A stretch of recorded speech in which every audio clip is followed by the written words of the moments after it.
everyone, and welcome to this Zoom meeting. I'm Shedrin from Greenworld International Business School. This year, we will share with you information concerning female health, with the hope that more and more female friends would join us and care more about their health. For this session, we have two parts. In the first part, we are going to discuss how important the female reproductive system is. In the second part, we will have a better knowledge of female reproductive system structures. Now, let's start with the first part. From a little girl to a young lady, then a wife, a mother, and even a grandmother. A woman experiences a lot through the lifelong journey. As adults, women shoulder quite much responsibilities and stress. Meanwhile, they are in need of care from family and friends, especially from themselves. They are probably under storm clouds of various gynecological conditions without even knowing that. Not until symptoms such as menstrual disorder show up did they realize something is wrong with their body, and they need to do something about it. Why don't we take a step earlier? First things first. Let's see what reproductive health is about. At the International Conference on Population and Development in 1994, WHO suggested that reproductive health is a state of complete physical, mental, and social well-being, and not merely the absence of disease or infirmity in all matters relating to the reproductive system and to its functions and processes. Then, why would we value reproductive health? Because reproductive health implies that people are able to have a satisfying and safe sex life, and that they have the capability to raise the next generation. That decides a happy family and stable society. In history, many countries suffer from persistently high rates of maternal mortality and morbidity, perinatal mortality, reproductive tract infections, and the sexually transmitted infections, including HIV. And unwanted pregnancies, and risky sexual behavior that greatly impact women's health and their social life. From one aspect, those countries need to take actions to solve those problems. From another, there are certain things we individuals can do to prevent those issues from happening. They are self-awareness and basic knowledge. So now we start from the basics. We are going to say what is female reproductive system and how it works. Female reproductive system consists of two parts: the internal reproductive organs and the external reproductive organs. Here we specially highlight the internal reproductive organs, which are ovary, uterine tube, uterus, and the vagina. Now we make a brief introduction of the structure from bottom to top. The vagina is an elastic muscular canal with a soft, flexible lining that provides lubrication and sensation. It is located between the bladder and the rectum. The vagina connects the uterus to the outside world.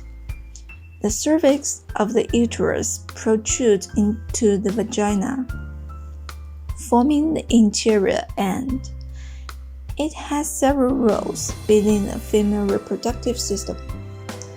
It is a vital organ for sexual intercourse and serves as a canal for menstrual fluid and the tissue to leave the body. During menstruation, it is also a birth canal for delivery of a newborn from the uterus. Because it has muscular walls, the vagina can expand and contract. This ability to become wider or narrower allows the vagina to accommodate something as slim as a tampon and as wide as a baby. In fact, the uterus contains some of the strongest muscles in the female body. A normal vaginal pH is between 3.8 and 4.5. A pH level within this range can help to keep bacterial and fungal infections at bay. Lactobacilli bacteria live in the vagina and secrete lactic acid and hydrogen peroxide, which give the vagina its acidic pH level. Vaginal pH is usually less than 4.5 during a woman's reproductive years, unless a condition or infection resists it. However, our unhealthy diet and living habits may break the pH balance of vagina and lead to vaginitis or other conditions. For women after childbirth, the muscular lining of their vaginas would retract and form wrinkles, which are the best places for harmful bacteria to grow. Then those bacteria would go upward to cervix, uterus, and even fallopian tubes. And that's one of the reasons how women get gynecological conditions. Besides, lower quarter of vagina has a peripheral nerve supply, which is sensitive to pain. The nerve supply to the upper vagina is from the autonomic nerve system and is less sensitive to pain. That's why you won't feel anything when there's something wrong with your upper vagina up to cervix. So, how can we find out anything wrong with our inner reproductive organs? Vaginal discharge can tell you something about it. Vaginal discharge is the variable amount of secretions from the glands in the vagina and cervix. A small amount of vaginal discharge, usually clear or whitish in color, with a mild odor or no smell at all, is considered as normal in most women, especially in women of childbearing age. In our next session, we will talk about various abnormal vaginal discharge caused by different vaginal conditions. And here is a tip. Light-colored panties are good choices for women because you can always clearly tell the color of your discharge on them.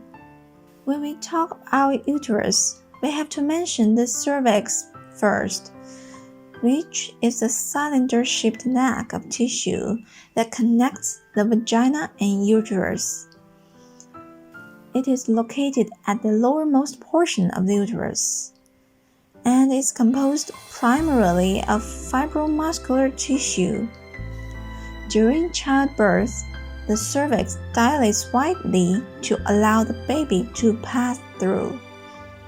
And during menstruation, the cervix opens a small amount to permit passage of menstrual flow.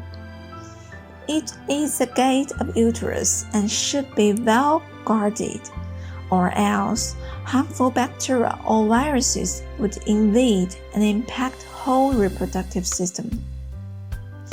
And if the cervix gets infected, that could be the cause of repeated infection.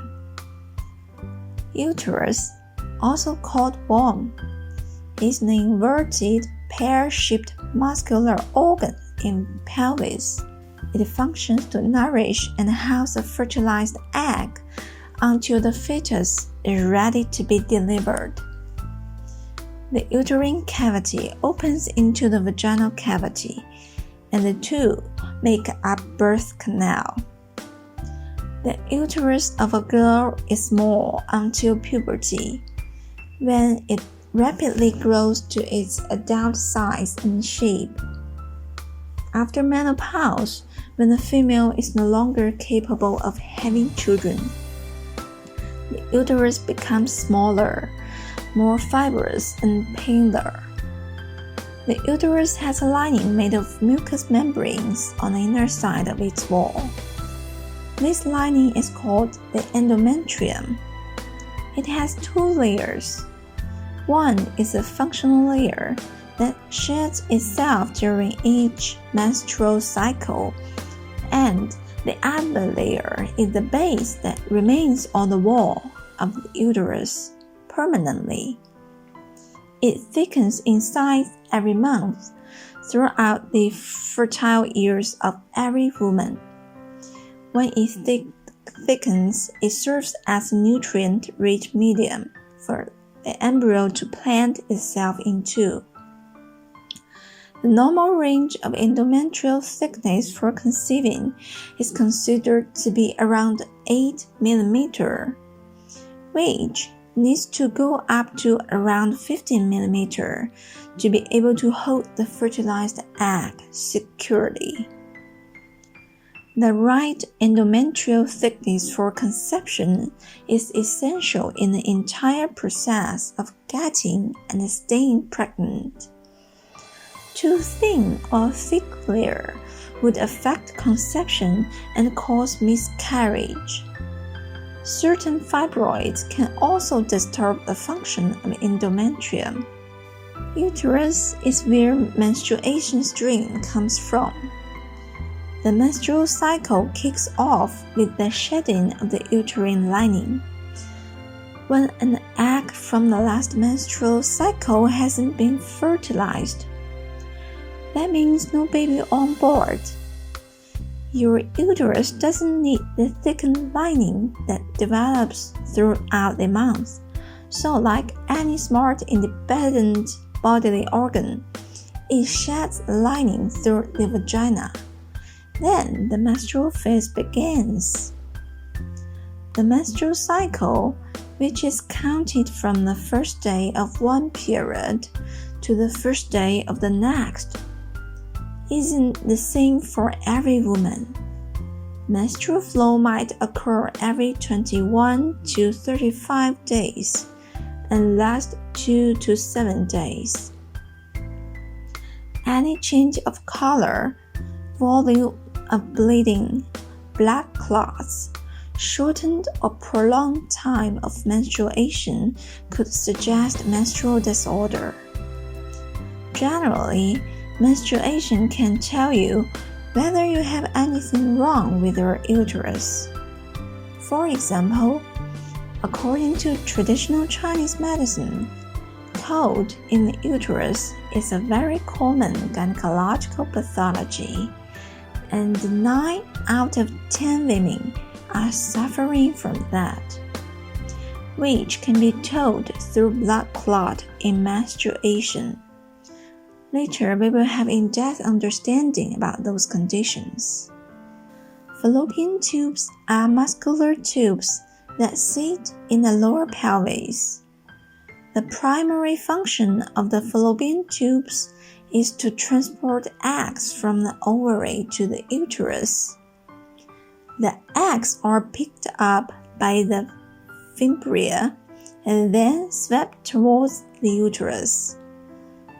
When fertilization occurs, it is generally in the fallopian tubes.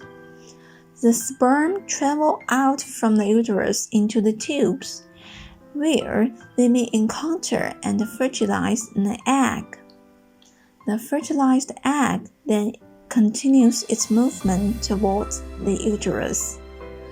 Successful transport of eggs through the fallopian tubes is necessary for someone to get pregnant without medical intervention. And blocked fallopian tubes are the common cause of infertility.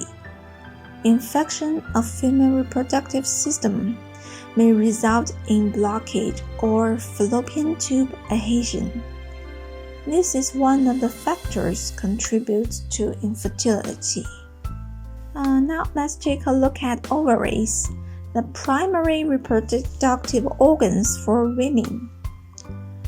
Women are typically born with 2 ovaries, stemming from the uterus.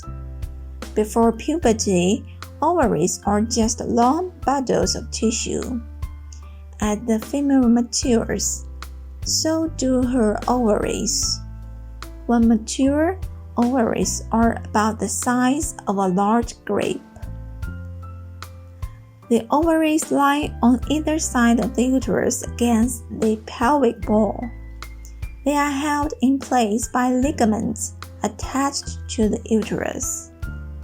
The ovaries produce ova, or egg cells, that maintain the health of the female reproductive system. In addition, the ovaries also are an endocrine gland because they secrete hormones, primarily estrogen and progesterone, that are vital to normal reproductive development and fertility. Ovaries typically shrink after a woman completes menopause. As a woman goes through menopause, the ovaries slow the production of those hormones down and eventually stop producing them altogether. So we can say ovaries define a woman. For better understanding, we can use a metaphor to tell the story. Ovary is like a small garden inside a mother when she was young. There are lots of seeds in the garden. As she grows older, the seeds are growing too. Without good environment, those seeds would not grow well.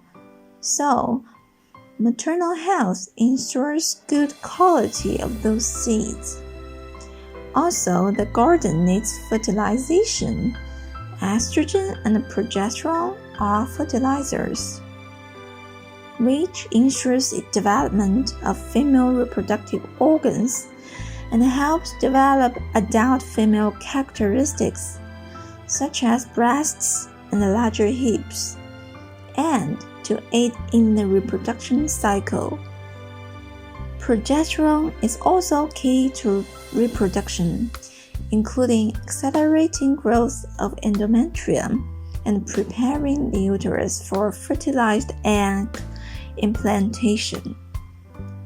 As the seeds grow and mature, finally they leave the garden for another place, fallopian tube, waiting for the sperm.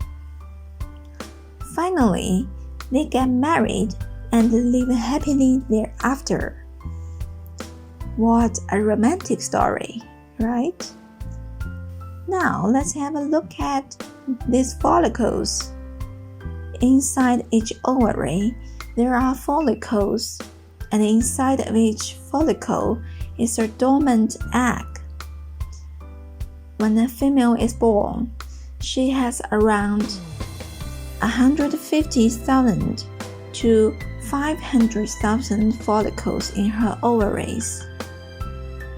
By the time she is sexually mature, the female will have around 34,000 follicles. That means only around 7% to 23% of them have been left alive. When a particular egg is stimulated to maturity by hormones released from the pituitary gland, the follicle migrates to the ovary wall. Here, the egg and the follicle grow and mature. When mature, they are ready for ovulation. The follicle with the mature egg ruptures, releasing the egg into the nearest fallopian tube. From there, the egg travels to the uterus. Ovulation typically happens around day 14 of a 28-day menstrual cycle. If one wants to get pregnant, better calculate the ovulation time. The ovaries secrete hormones, primarily estrogen and progesterone, with a small amount of testosterone. Testosterone is often considered as a male hormone. However, like estrogen, it is present in both men and women, though the proportions differ between the sexes. Okay, let's talk about estrogen. It is known as the female sex hormone. The estrogen helps to regulate the menstrual cycle, and it's responsible for the growth and the fertility of female sexual organs, such as vagina, uterus, and the fallopian tubes. Second, estrogen promotes a balanced vaginal microenvironment to ensure an effective first-line defense against invading pathogens, including bacteria, viruses, fungi. Third, estrogen promotes the healthy development of female sex characteristics during puberty, such as breast development, fat distribution in the hips, legs, and breasts. 4. Having higher levels of estrogen can increase female sexual desire and vaginal lubrication. 5. Estrogen helps prevent bones from getting weaker by slowing the natural breakdown of bone. Now we finish estrogen. Let's have a look at the progesterone.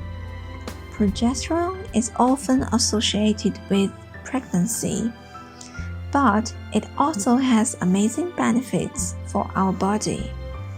First, progesterone regulates the menstrual cycle and relieves the symptoms of premenstrual syndrome.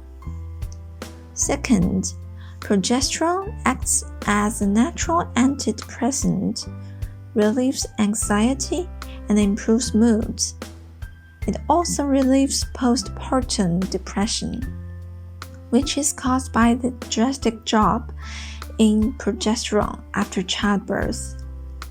Third, progesterone is helpful in relieving migraines and headaches. 4. Progesterone promotes the survival of the embryo and fetus throughout the pregnancy. 5. Progesterone has a calming effect that helps promote sound sleep by stimulating sleep centers in the brain. 6. Progesterone promotes bone building and helps reverse osteoporosis. Okay, that's a brief overview of female internal reproductive organs. For next session, we will talk about causes and prevention of various female reproductive system conditions, as well as self-check and medication. Thank you all for listening, and see you next time. Bye bye.